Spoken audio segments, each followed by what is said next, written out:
ফ্যাসিবাদ মুক্ত বাংলাদেশে।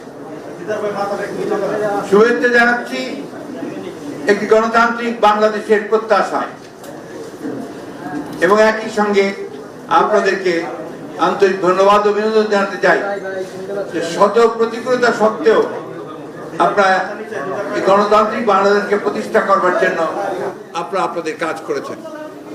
আমরা দুঃখ প্রকাশ করছি যে এই বিজয়ের পরে কিছু সংখ্যক দুষ্কৃতিকারীরা তারা কয়েকটি টিভি সেন্টারে অগ্নিসংযোগ করেছে, ভাঙচুর করেছে, যা সামগ্রিকভাবে মুক্ত স্বাধীন সংবাদ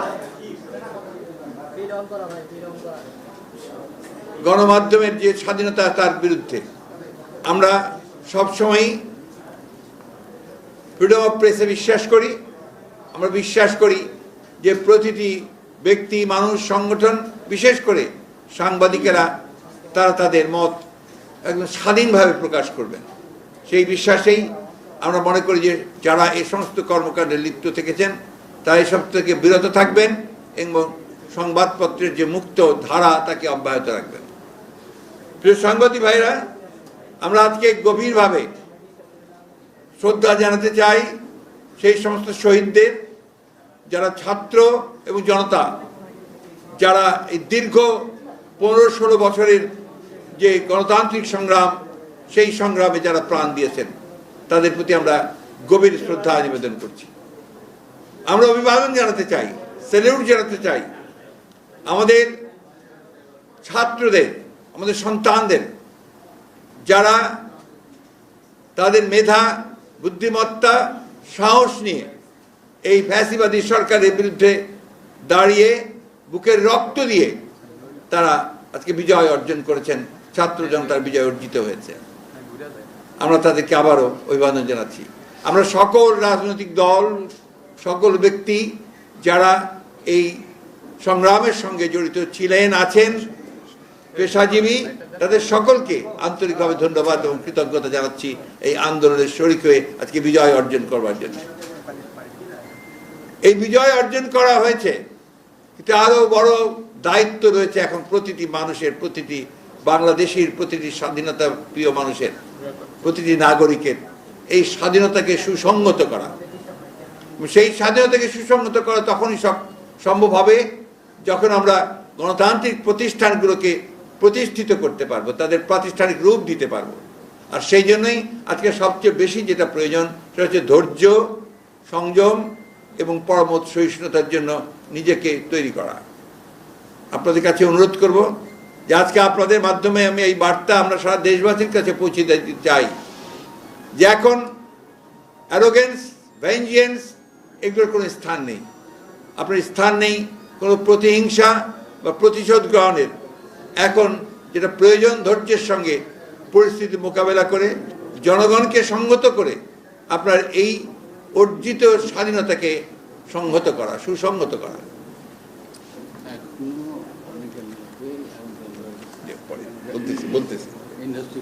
আমি আপনাকে অনুরোধ, আপনাদের মাধ্যমে সকলকে অনুরোধ করতে চাই আবারও এই অনুরোধটি আমাদের অত্যন্ত আন্তরিক এবং জরুরি যে আপনারা এটা সর্বক্ষেত্রে পৌঁছে দেবেন যে এখনো যারা এখন এই বিভিন্ন প্রতিষ্ঠানে প্রতিশোধমূলকভাবে অগ্নিসংযোগ করছেন, লুটপাট করছেন, বাড়িঘরে হামলা করছেন, এটা দয়া করে অবিলম্বে এই মুহূর্ত থেকে বন্ধ করুন।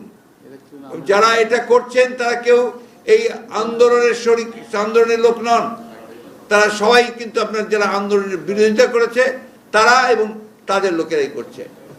এই বিষয়গুলো আমাদেরকে একটু মনে রাখতে হবে এবং সেগুলো সেইভাবেই আমি আপনাদের মাধ্যমে সারা দেশবাসীর কাছে অনুরোধ জানাচ্ছি। সেই সঙ্গে আমাদের দলের সকল নেতা কর্মীদেরকে আমি অনুরোধ করব যে তারা এই ব্যাপারে অত্যন্ত দৃঢ়তার সঙ্গে এদের বিরুদ্ধে প্রতিরোধ করে তুলে সমস্তকে একটা ঠান্ডা অবস্থায় তৈরি নিয়ে আসা করার যেন যে ব্যবস্থা করেন। দ্বিতীয় জিনিসটা যে পরবর্তী যেটা অত্যন্ত জরুরি, আপনারা জানেন যে গতকাল আমাদেরকে রাষ্ট্রপতি ডেকেছিলেন বিভিন্ন রাজনৈতিক দলকে এবং সেনাপ্রধান এবং 3 বাহিনীর প্রধানরা সেখানে উপস্থিত ছিলেন। তারা ডেকেছিলেন। তাদের মাধ্যমে যে কথাবার্তাগুলো হয়েছে সে বিষয়গুলো আপনারা কালকে সবাই শুনেছেন। আবার আমি একটু রিপিট করতে চাই যে সেখানে শহীদদের জন্য দোয়া করা হয়েছে এবং তাদের পরিবারদেরকে যথাযথ আপনার ক্ষতিপূরণ দেওয়ার জন্য তারা অঙ্গীকার করেছেন, রাষ্ট্রপতি অঙ্গীকার করেছেন। রাষ্ট্রপতি অঙ্গীকার করেছেন যে যেহেতু শেখ হাসিনা পদত্যাগ করে পালিয়ে গেছে, সেই কারণে এখন শেখ হাসিনার ক্যাবিনেট পুরোপুরিভাবে আপনার বিলুপ্ত হয়ে গেছে এবং এই সংসদের যেটা একটা দামি সংসদ, যারা বিনা ভোটে নির্বাচিত, তারও কোনো এখন এই মুহূর্তে কোনো কার্যকারিতা নেই। সুতরাং এটাকে 24 ঘন্টার মধ্যে ভেঙে দিয়ে একটা ইন্টারিম গভর্নমেন্ট বলেন বা একটা নিরপেক্ষ সরকার বলেন তা গঠন করা হবে এবং তাকে 3 মাসের মধ্যে তারা নির্বাচন করে তারা আপনার একটা নির্বাচিত সরকারের কাছে ক্ষমতা হস্তান্তর করবে। এই জিনিসগুলো আমি আবারও জোরের সঙ্গে একটু আপনার দৃঢ়তার সঙ্গে বলতে চাই যে 24 ঘন্টার মধ্যেই এই কাজগুলো সমাধান করতে হবে।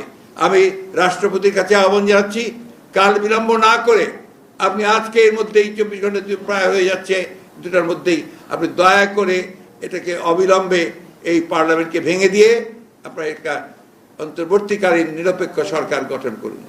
অন্যথায় দেশে আবার রাজনৈতিক শূন্যতা দেখা দিতে পারে। আমি ধন্যবাদ জানাতে চাই আমাদের দেশপ্রেমিক সশস্ত্র বাহিনীকে।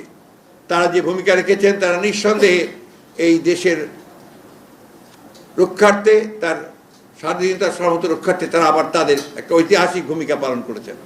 সেটাকে সুদৃঢ় করতে হবে এবং সেই জন্য জনগণের সমর্থন তাদের প্রয়োজন রয়েছে। আমি তাদের প্রতি আহ্বান জানাবো যে আপনারা অতি দ্রুত আপনাদের সেই দায়িত্ব পালন করবেন দৃঢ়তার সঙ্গে। হ্যাঁ, এবং আপনাকে যেটা আমরা আগেও বলেছি আবারও বলছি যে রাষ্ট্রপতি এবং সশস্ত্র বাহিনী প্রধানেরা তারা সবাই একমত হয়েছেন যে তারা অবিলম্বে তারা দেশনেত্রী বেগম খালেদা জিয়ার মুক্তি দেবেন এবং সেই সঙ্গে আমাদের যারা এই আন্দোলন চলাকালীন সময়ে মিথ্যা মামলায় যাদেরকে আটক করা হয়েছে তাদের সকলকে মুক্তি দেওয়া হবে। একই সঙ্গে অন্যান্য যে সমস্ত মিথ্যা মামলা দীর্ঘকাল ধরে আমাদের যে সমস্ত নেতাকর্মী রাজনৈতিকভাবে আপনার সাজা দিয়ে আটক করা হয়েছে তাদেরকেও মুক্তি দেওয়ার সমস্ত প্রক্রিয়া তারা চূড়ান্ত করবেন, এগুলো তাদের কমিটমেন্ট। সুতরাং আমরা আশা করব এই বিষয়গুলো অতি দ্রুততার সঙ্গে হবে। একই সঙ্গে আশা করব যে সমস্ত গণতান্ত্রিক শক্তি আজকে ঐক্যবদ্ধ হয়ে অর্জিত যে সাফল্য, সেই সাফল্যকে সুসংগত করবার জন্যে তারা সবাই তাদের নিজ নিজ ভূমিকা রাখবেন।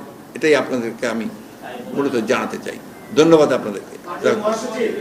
এবার আরেকটি কথা বলি, যেটা অবশ্য আগাম কথা হচ্ছে, আমরা জানাবো আপনাদেরকে, আমরা তো আগামীকাল একটা সমাবেশও করতে পারি, আমি সেটা সময় মতো জানাবো। জি,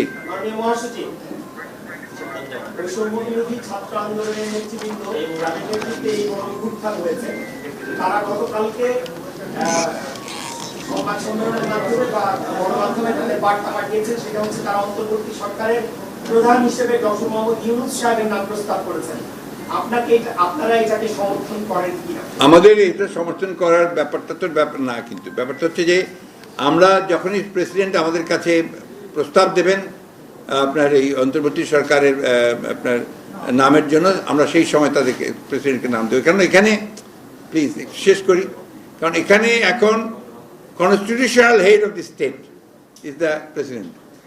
উনি হচ্ছেন রাষ্ট্রের প্রধান, তারই একমাত্র এখতিয়ার আছে আপনার এই ধরনের ব্যবস্থাগুলো নেওয়ার জন্য। সুতরাং তিনি যখনই আমাদেরকে ডাকবেন আমরা অবশ্যই আমাদের যেটা নাম প্রস্তাব সেই প্রস্তাব আমরা দেবো। তবে আপনাদের একটা কথা বলে দিই, ছাত্রদের প্রতি আমাদের সম্পূর্ণ আস্থা আছে, এই আস্থা আমাদের আছে এবং আমরা তাদের প্রতি তাদের আন্দোলনের সঙ্গে একাত্মবোধ করেছি, তাদের সঙ্গে আমরা একাত্মবোধ করছি। তবে আমরা প্রত্যাশা করব যে এখানে সর্বদলীয় ব্যাপারটার গুরুত্ব দেওয়া উচিত, যে জিনিসটা অত্যন্ত গুরুত্বপূর্ণ।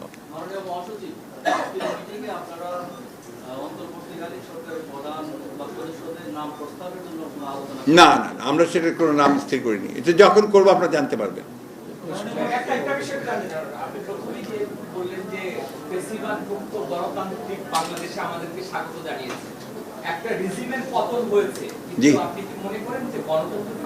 এটা কি এই মুহূর্তে ফিরবে? এটা কি এত সহজ?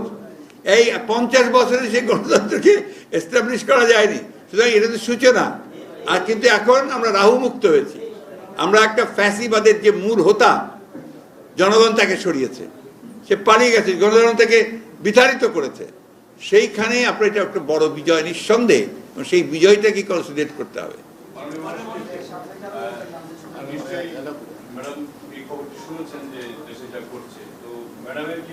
ম্যাডাম প্রথম যে কথাটা বলেছেন যে সবাইকে শান্ত হতে বলো, আর এখানে এখন এমন কোনো ধরনের সিচুয়েশন তৈরি যেন না হয় যাতে অর্জিত বিজয় আবার ছিনিয়ে না নিয়ে যায় কেউ, এবং জনগণকে তিনি অ্যালার্ট থাকতে বলেছেন যে এই বিজয় যেন কেউ ছিনিয়ে নিতে না পারে।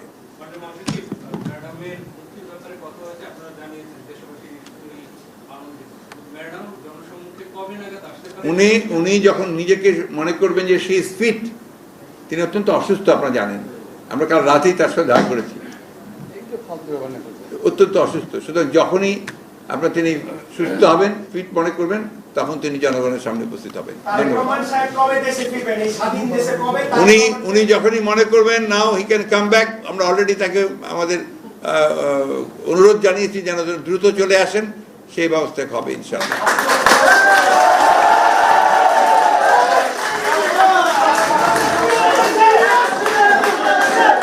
প্লিজ ভাই, আপনারা ঘরের মধ্যে স্লোগান টোগান দিয়ে না, আর বাইরে গিয়ে ঝামেলা করেন না।